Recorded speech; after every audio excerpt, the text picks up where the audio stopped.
Dear Max FM with DJ Chinny. Dear Max FM, itago nyo na lang ako sa pangalang Father Cho. O Chin, isa akong pari. Maaring nagulat kayo dahil pari man ay may mga problema din. Sabihin na nating bagong-bagong naging pari. At na-assign sa mga probinsya ng Davao del Sur. Pero this year, medyo magtatagal yata ako sa isang parish church dito sa Davao. Pari man, tao pa din ako. Maaring may huhusga, maaaring may magtataas ng kilay. At maaaring may magsasabing isang paring makasalanan. Nag-aral ako sa Jensen, kaya mahal ko ang Jensen. Parang pangalawang probinsya ko na. Pero narito ang story ko. Bago pa ako naging pari, naging isang ordinaryong estudyante ako. Nagsimula ang kwentong ito nung nakilala ko ang isang babaeng itago na lamang natin sa pangalang Dara. She was my classmate nung high school kami. Naging close kami sa isa't isa. Kaya naming makipag-usap sa phone hanggang magdamagan on a daily basis. At kung ano-ano lang ang mga pinag-uusapan namin. Lagi din kaming nagna-night out. Halos every weekend. Sometimes nga, naka-uniform pa kami. And soon enough, naging best friend ko si Dara. Pero hindi namin inakala na itong togetherness namin at pagiging mag-best friend ay magiging tulay sa isang unexpected na closeness and intimacy.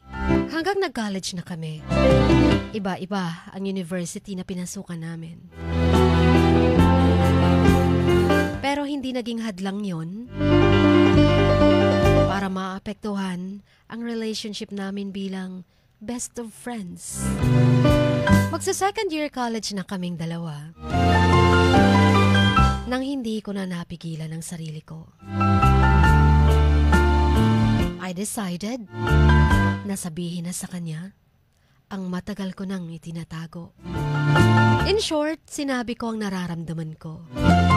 In short, nasabi ko din na mahal ko siya matagal na. Sabi niya pa sa akin, di ba nga, pangarap mong magpari?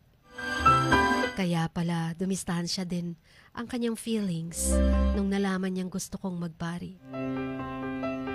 Pero mahal din niya pala ako.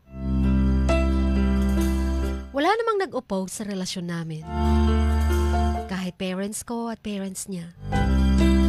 At that age, turning 20 na ako, I was looking for the bright future ahead of us.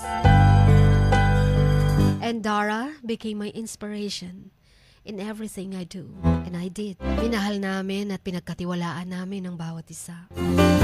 Pero katulad din ng karamihan, katulad ng ibang relasyon, ang relasyon namin ay sadyang magtatapos din pala.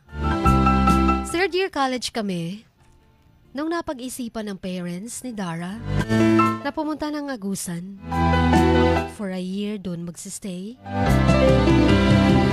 Pero matapos nun, susunod din sila sa Canada. Ang buong pamilya, magpapa-Canada na kasama siya. At since siya lang yung tanging babae sa pamilya, hindi pwedeng maiwan siya. Nasurpresa ako sa biglaang planong yun.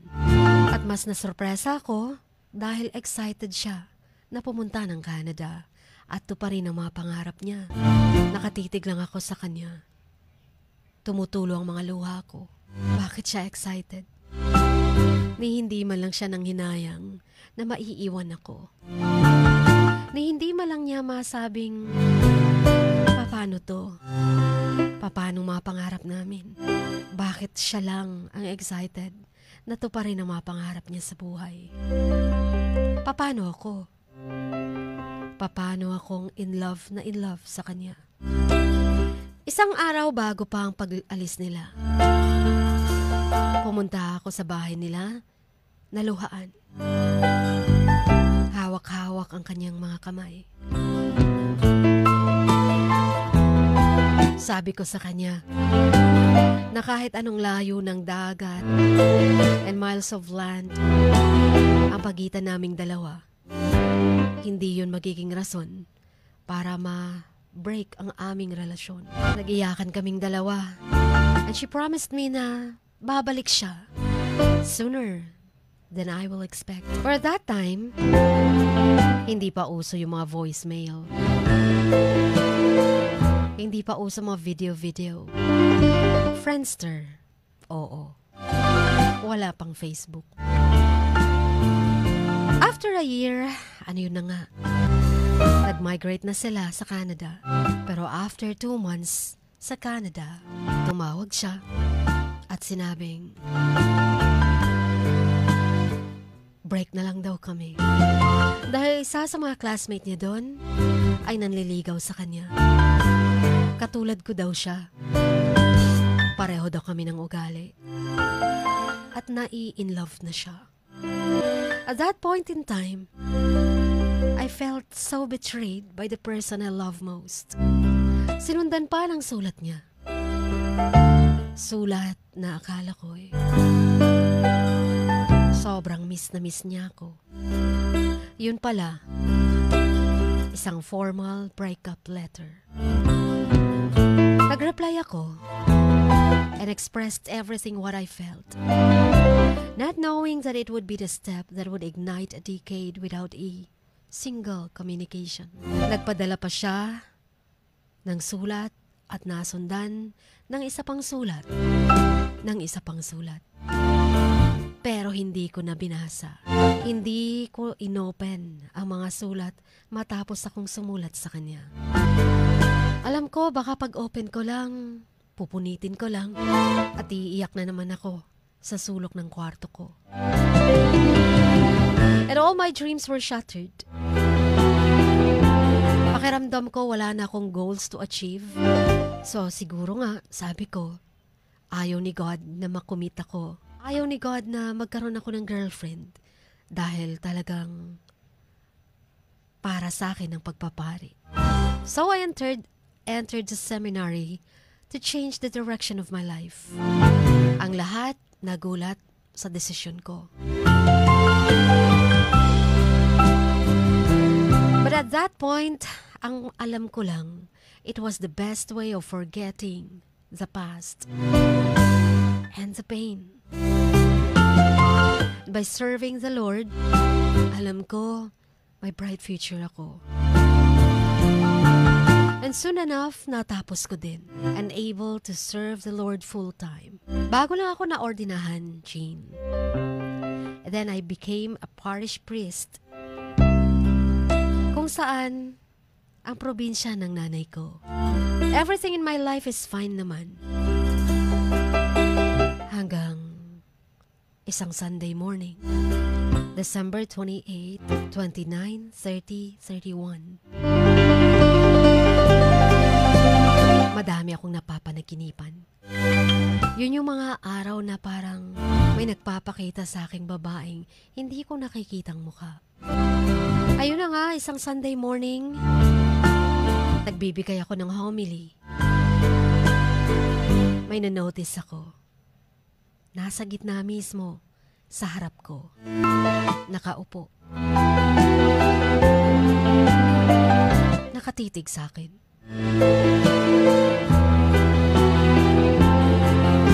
Mangiyak-ngiyak habang nakatingin. Tama kayo. Nandun si Dara. Si Dara, nakaisa-isang babaeng minahal ko. Si Dara na iniwan ako. Si Dara na siyang naging dahilan kung bakit isa akong pari ngayon. Natapos ang mass, nilapitan niya ako. Sabi niya pa, "Good morning po, Father." Nagkatitigan, bigla akong nawala sa sarili ko. Umupo siya, umupo din ako. Hinawakan ko ang kamay niya. "Kumusta ka na?" Para nang tutulo ang luha niya. Pero inignore namin ang mga longing na feelings na meron kami. Isa pa, pari na ako. Kailangan ko nang kalimutan ang feelings ko. Hanggang sa malalim ang naging usapan namin. At isa sa mga highlights na pinag-usapan ay ang kanyang Canadian na manliligaw. Hindi pala. Boyfriend niya na. Sabi niya pa, "Di ba nagpadala ko ng sulat sa'yo?" Kinuwento ko kung sino siya.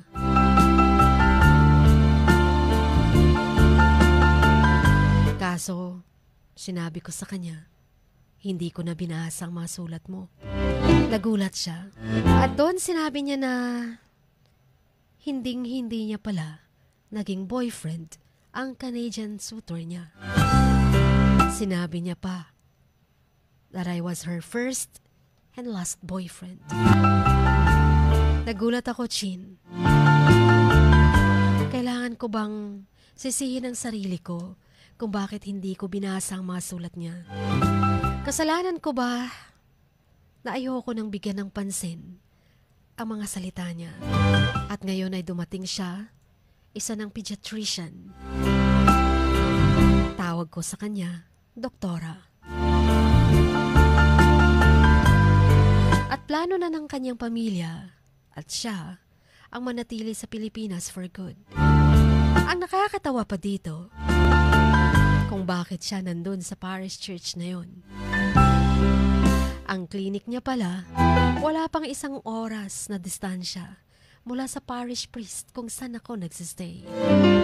At dahil may pinagsamahan at dating naging mag-best friends, we would go out often reminiscing our past and regretting the decade without any form of communication. Pakiramdam ko, ang laki ng utang ko sa kanya. Pakiramdam ko, ang laki ng pagkukulang ko dahil hindi ko binasa mga sulat niya. Sabi niya pa sa akin, hindi daw ako nagbago. Ganun pa din daw ako. Except, ang dapat niyang baguhin sa akin ay ang simula ng mga sentence niya bago pa magsalita sa akin na kailangan i-a-address ako na Father. Chin, oo, pari man ako. Pero aaminin ko, mahal ko pa rin si Dara. Andito pa rin siya sa puso ko. Ang memories namin nanatili kahit walan kami ng komunikasyon. I know I am now tasked to live a celibate life. But I'm only human, prone to errors. Wala naman akong pinagsisihan sa buhay ko nung pinasok ko ang pagpapari. Being a priest, I know what's best for others because I am in a mission to help them. Pero sa puso ko, I don't know what's best for me. Gusto kong marinig ang mga opinion nyo. Pari man ako, kailangan ko din ng payo nyo. Pasensya na sa kahabaan ng aking sulat. Salamat at may Max FM. Nakaisa-isang in-express ko ang kwento ko. Hanggang dito na lamang ang inyong kamax, Father Cho.